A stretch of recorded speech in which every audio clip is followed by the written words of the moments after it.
There we go, I'm unmuted. Okay, guys, welcome back to the EPS Grand Finals here for Germany 2013 winter season. My name is Kyle Aris, and we are going to be moving on to the second semi-final of the day. And it's going to be between HasuObs and HeroMarine. Both Mouse players, both looking to advance on to the Grand Finals to play against Soccer, who just advanced over Showtime.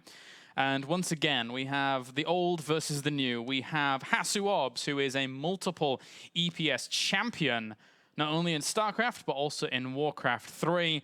And then we have Marine, who is one of the newest comers to the German scene, if you could call him that. One of the only reasons that we haven't seen too much of him in tournaments here at ESL is because he wasn't old enough to play in them. So he's only this year just turned 16 years old and is looking to do quite a lot. Looking to do quite a lot in StarCraft. And here we have map vetoes. I think since Marine won his group in Group A, he will have the first map veto, or he can at least dictate who would have the first map veto here between these two Mouse players.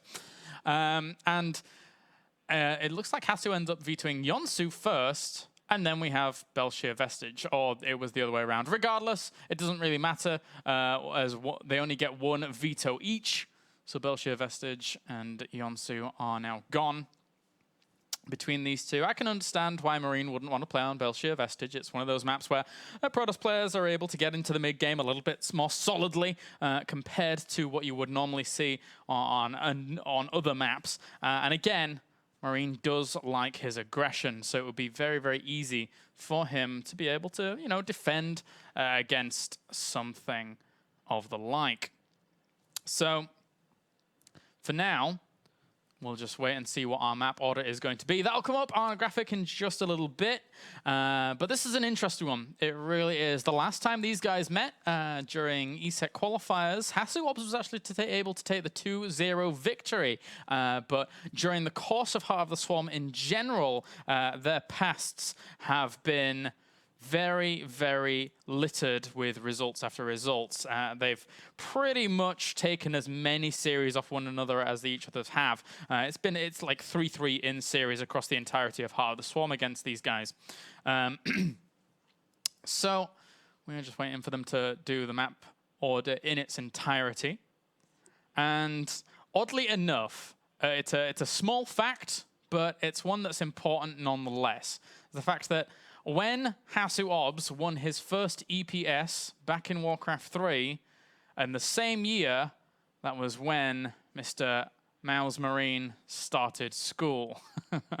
So it really does give you an indication as to the difference as to how much experience these guys have had. Obviously, HasuObs been on Mouse Sports for, I think, close to 8 years now. Where we have Mr. Marine, who only just joined a year and a bit back. And there is our map order. Whirlwind, Polar Knight, Akalon Wastes, Derelict, Watcher, and Frost. Wasn't Akalon Wastes vetoed out? But anyway.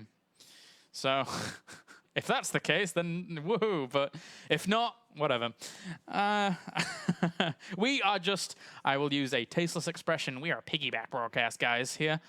So we are just waiting and following on with the German broadcast. Giving you these games, bringing them to you, to the English audience. Because the players that are actually participating are of high caliber potential and play. HasuObs, having graced us with his presence at a lot of international tournaments, whereas we have Mr. HeroMarine with his knee up on the desk. He don't give none. He don't care, man. He just plays in the most comfy way possible. I don't know how you can play like that. It's but that's what he does. That's what he does. And it's actually quite amazing how well his English has come on over the past year and a bit. When I first met the guy, back when I actually was on Mouse Sports myself, we did an episode of a show called Mousetrap, where we basically went through the pros replays and analyzed them and made sure that we could translate as many of the ideas as possible to the audience. This was my first ever encounter with HeroMarine, by the way. So It's like, hello, nice to meet you. Very, very nice to be able to do this with you. And his English at the time wasn't so good, so it was very, very difficult getting long, detailed answers out of him, which is understandable. He was only 15. I mean, so there was more of me talking in that particular episode than there definitely was of HeroMarine. He was a bit shy, but now he's really come out of his shell. And in interviews, you can't shut him up. No, I'm joking. So, for now, Mr. HasuObs, the current reigning EPS champion here, has to stare down his teammate and be able to advance on. If he does, he'll play against Zocker, which is the time-old rivalry that we have here in the German scene. But HeroMarine is looking to upset that process as he now loads up into game number 1 on Whirlwind against HasuObs. And as I said before, he can be an aggressive player, can HeroMarine. And there's certainly the potential for that. And look, the game's loading in. He's still got his knee on the desk. He's still happy to sit there and get going. All right, so without further ado, guys, we can jump into game number 1 here of our second semi-final. As we have spawning down to the bottom right-hand corner, our blue Protoss. Representing Mouse Sports, he is HasuObs. And also representing Mouse Sports up to the top right in the red, it is HeroMarine. So. It's going to be interesting to see what he is going to bring to the table. The last couple of Protoss he's had to play against in recent times, in recollective thought, he has fallen to. But he did win the very last EPS Cup, here in Germany. And he was also able to ace his group when it came to advancing on to this final bracket. So, what's HasuObs going to bring to the table? I think Marine will be very, very happy to see that Soccer advanced over Showtime. Showtime's very, very strong against HeroMarine. So if HeroMarine can advance to the finals, then he will go up against Zocker and not Showtime. That's pretty obvious. Don't know why I'm saying that. Anyway, so he's going to open up gas. He's going to go for what looks like an initial Reaper, although it can be something different. There is a build that we actually see Terrans do on this map, which is the barracks and then this gas at this particular timing. Then they wait a little bit, although this rallied out, we'll see. But then they add on the reactor very quickly and then get 2 Reapers out to be able to just explore the map and make sure nothing too crazy is going on. This is going to time out well for that reactor if he wants to go for it, but does end up going for the first Reaper. So that's just going to head around. It's less so to actually get damage done on a map like this on Whirlwind. It's more for the scouting purpose. A single Reaper out this early to be able to deal with something like a proxy, a Stargate or anything is really, really good. Just to be able to spot it at least. But as you can see, HasuObs has other plans. He is going to be going straight into that very, very heavy macro focus off the opener. Goes for Nexus first, into Gateway, and then double gas. And eventually that reactor does end up going down, but it will be spotted here by the probe. So not too bad for him. The expansion did get spotted as well. So both players know exactly what is going on for the other one, which is always nice and dandy. As we do have that 7 as it's caught on the way as well. Interestingly enough, though, HeroMarine is opting to go for a bunker behind this mineral line. I don't know why every time I change to vision the PC is like, and that's very strange, but I'll try not to use the vision too much. But Marine now just darting on in with this first Reaper. Don't think he can get a whole lot done with this, but the Chrono Boost onto the Gateway that's building, well, it was building the Zealot initially. So at least for the initial part, he forced out a Chrono Boost on a Zealot that may not want it to have been spent, but in the end, just working away at this pylon, trying to get something done. But realistically, in this situation, nothing should die to this Reaper. apart from the one probe that did die off over the other side of the map.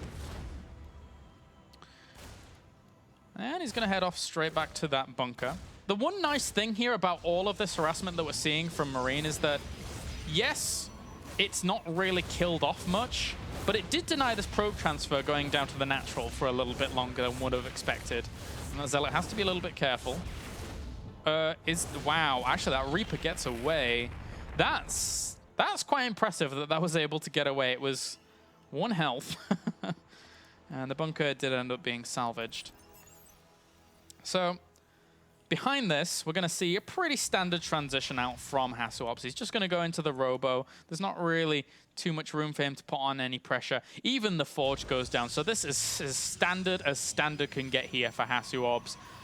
No extra gateway, so no opportunity for him to really apply pressure. HeroMarine, if he were to get it here and see the fact that there was a Forge as well as that Robo facility, then he would be very, very content in just macroing up behind this.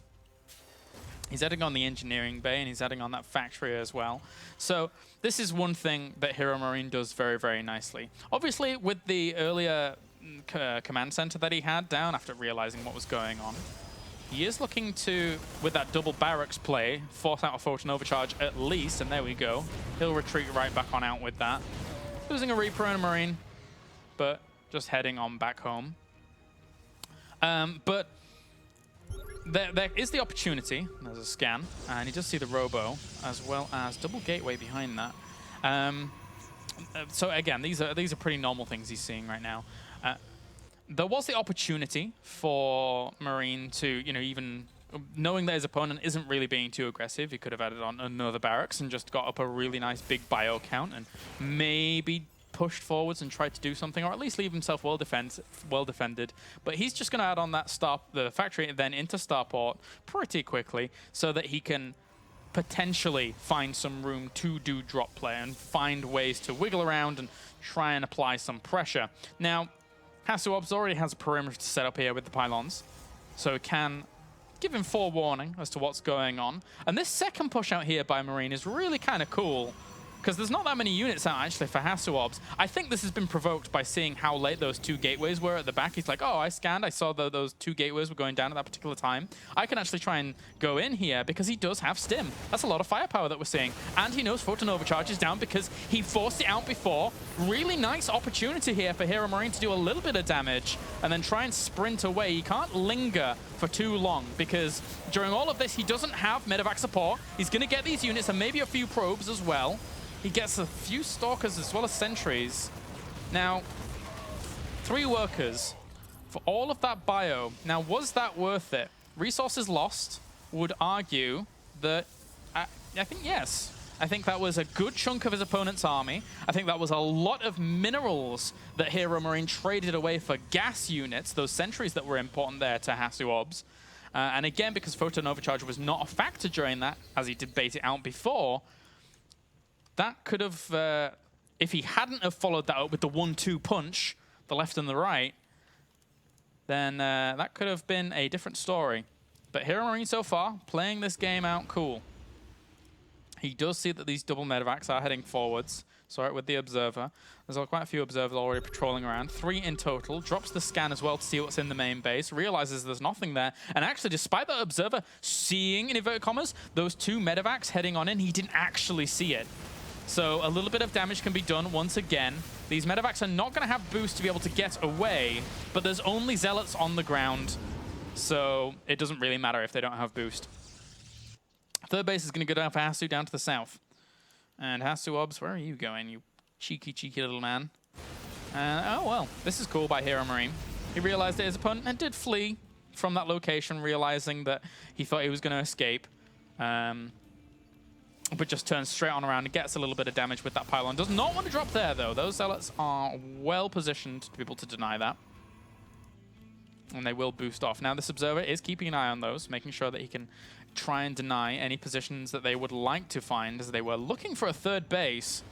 And will boost away again. I'm not even sure that the boost was necessary there. I mean, it's a minor thing, but considering there's only 3 Stalkers and 1 Sentry, would have been all right. So HeroMarine for now, establishing his third base, a little bit quicker than HasuObs. But Hasu is now banking on the fact that, whoa, this is a big drop. I told him, man, he likes his drop play. He really, really likes his drop play. It's going to be spotted by an observer, but these units are way out of position to be able to fully deal with that. And also, he has to separate up very, very diligently because this is looking to threaten this third base. Really, really nice drop. Good feedback on one of the medevacs, but it's not really going to do a whole lot at all. He's going to have to pick up and get away. He actually got one of those medevacs with a feedback completely. And then does dart on out because charge is now finished. But again, HasuObs, he knows his teammate. He knows the style that he can bring to the table. So he sees all of these medevacs maneuvering around, and he knows that there's always the opportunity for his opponent to try and continue that drop play. Storm's about to finish though. HasuObs bought time for it. Army supplies, 78 to 57, and actually this is quite a strong bioforce. There is 2-0 on the armor there for HasuObs though, and should be able to repel that against the 1-1, because those zealots are able to tank quite a bit. But good kiting here so far by HeroMarine. He might pick up and go straight into the main, or try to, but HasuObs already knows that. He was sending a few High Templars back there, but their assault is going to come from the front once again. HeroMarine, ever the aggressor, tries to drop a storm, tries to drop another storm on this, but will be able to stim right on out of it. Not too bad, but he still has to be very, very careful. Even a few zealots heading down to... Where are they going? I'm not sure, but maybe they were looking to sandwich if he wants to go for a straight-up engagement. Now, the problem is, though, for HeroMarine is because Storm is finished, he has to be so diligent and so careful about his control, about his positioning. Whilst HeroMarine, well, I mean, this is well defended. This is really cool, the position in terms of the supply depots. These small things that these guys know about each other very, very well. Like, for example, the abundance of observers that we see on the map covering these drop locations from HasuObs, to just be able to know that has to defend against that. Resources lost, not too terrible for HasuObs in the grand scheme of things. Then from HeroMarine, this bunker placement with these supply depots. He knows his opponent loves the Zealot harass. Absolutely loves it. So he's going to be careful about it, making sure that he can't really engage into a bunker and kill that off super fast. With Zealots that have armor, they're easily able to tank that over. Splitting, trying to dodge these storms. The storms haven't done a whole lot just yet. There's a lot of medevacs. This is a really, really sweet engagement here by HeroMarine. Look at the control. The control during all of this, aside from getting hit by that last storm there, has been very, very good. And now there's not that many storms left over here for HasuObs in the army. 1 or 2. Or 3. But, whoop! Still has to be careful. More storms do end up landing on this army. HeroMarine really, really piling on the pressure, stimming some of his units over as well. But he has to be careful about how low a health his medevacs are at. Yes, his medevacs provide him such sustainability when it comes to these engagements and to continually ramp up the pressure. But losing them, there's a few here very low. Somehow maybe bring a few SCVs over to start repairing. Those EMPs, he really needs good EMPs here if he wants to try and engage into these positions. These High Templars do not have Storm. Nice feedback on one of those Ghosts. There's only one more Ghost in that army to try and land an EMP on this High Templar. Just snipe it out, despite the Storm already landing. Army supplies, though, 120 to 71. Continually rallying across this army for HeroMarine. His macro is superb behind this. He's got +3 weapons on the way, and he's even adding on +2 weapons for ship as well, so he can transition onto Vikings once those Colossi come out pretty easily. Spreading the bio, looking to push on. The bio very low, but it provides so much punch here in game number 1. There's one Colossus there, but it doesn't even matter. It's going to get evaporated by those Marauders, as it will end up falling just barely at the end of that. And the third base falls as well. This spread of units by HeroMarine has been fantastic throughout. The storms have just been a non-issue. GG. And from start to finish in that mid-game, HeroMarine was just piling on the pressure time after time after time and not letting HasuObs breathe. Really good game number 1 there by the youngster. And now we're going to go on to game number 2 in just a little bit. And that was an interesting one. That was an interesting game for the reason that a lot of the time through that game, it looked like HasuObs had the drop potential under control. He was able to spot the majority of the drops. He was able to react accordingly to the majority of the drops in terms of his army positioning. But despite that, despite keeping his third base alive against the attempted double-pronged harassment there of HeroMarine, HeroMarine was still able to sneak into that main, get a few probes, deny a little bit of the valuable income. And then the storms just did not work. We saw the great control there from HeroMarine and the heightened level of medevacs. Now, I don't think that this would have worked in its entirety for HeroMarine if HasuObs had maybe sped up the production of his Colossi a little bit. Despite having the +1 mech air weapons out there and then transitioning on to +2 as well, there weren't any Vikings out on the field during that time. So the Colossi could have bought him a little bit more time to gain some kind of stability in that first game and, you know, maybe transition on a little bit better. But regardless of that, HeroMarine shows us a very, very good game number 1. And HasuObs has to buck up his ideas when it comes to game number 2 that we're going to be going into in just a little bit. But that really does show the power of HeroMarine there in game number 1. If you're unfamiliar with this guy, if you really haven't seen too much of him in the more local scene, he was able to attend the previous Home Story Cup and do pretty well, actually. I think he advanced on from the first group stage, which for, again, a 16-year-old who really hasn't played in too many international tournaments is a fantastic result in itself. Then maybe you're a little bit more familiar with him after that game. Polar Knight